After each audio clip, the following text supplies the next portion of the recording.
We have now an ABC News exclusive. Brian Ross has been investigating a car company that received big government funding to make very expensive electric cars of the future and put thousands of Americans to work building them. But so far, those cars are being made overseas. And Brian Ross, you investigated. What's going on here, Brian? Well, good morning, Robin. The Obama administration has used taxpayer money to place what is essentially a billion-dollar bet on electric cars. And this morning, we have a first look at one of them. A car that, for all its sleek design and energy efficiency, is also raising questions about whether it could end up as another taxpayer boondoggle. It's called the Karma, the result of a $170 million federal loan to the Fisker Car Company. It's the creation of Hendrik Fisker, a famed European auto designer who took ABC News for a test drive in one of the first of his half-electric, half-gas vehicles to come off the line. You can hear it's very quiet, but you hear a little bit the noise. Priced at $97,000, it's all luxury, so quiet that artificial engine noise is pumped through speakers so pedestrians can hear it coming. Fisker got a federal loan 2 years ago of more than $500 million. With Vice President Joseph Biden saying the company would employ auto workers in his home state, Delaware.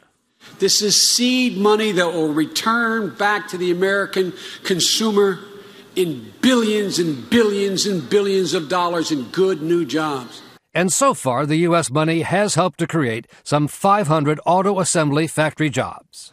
But they are not in the United States, rather here at this plant in Finland. While U.S. taxpayer money is being spent only on American design and parts, Fisker says he decided, with government approval, to assemble his fancy car in Finland because no U.S. facility, he says, would do it, even with so many American auto workers laid off. Manufacturing are in Finland, that's correct, but those are... You think that's a good use of Absolutely. U.S. taxpayer money? Yeah. Fisker says his plan is to eventually produce a cheaper, compact version of the car at the plant in Delaware, where he says there will be thousands of jobs.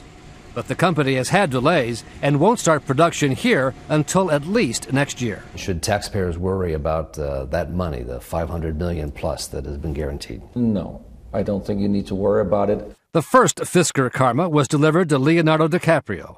And Fisker says as more cars are shipped to the U.S. from Finland, Americans will come to appreciate what he has created. The Department of Energy says it knew the cars would be assembled in Finland, and that's why they couldn't have been made here in the U.S. The spokesperson said that ultimately, if Fisker is successful, it will mean thousands of jobs in this country. There are lots of questions about this, and we'll have more on our investigation conducted with the Center for Public Integrity tonight on World News and Nightline, Robin. Well, good, because as you said, there are so many questions and people want some answers. Exactly. I know right. you'll find them. Thank you, Brian.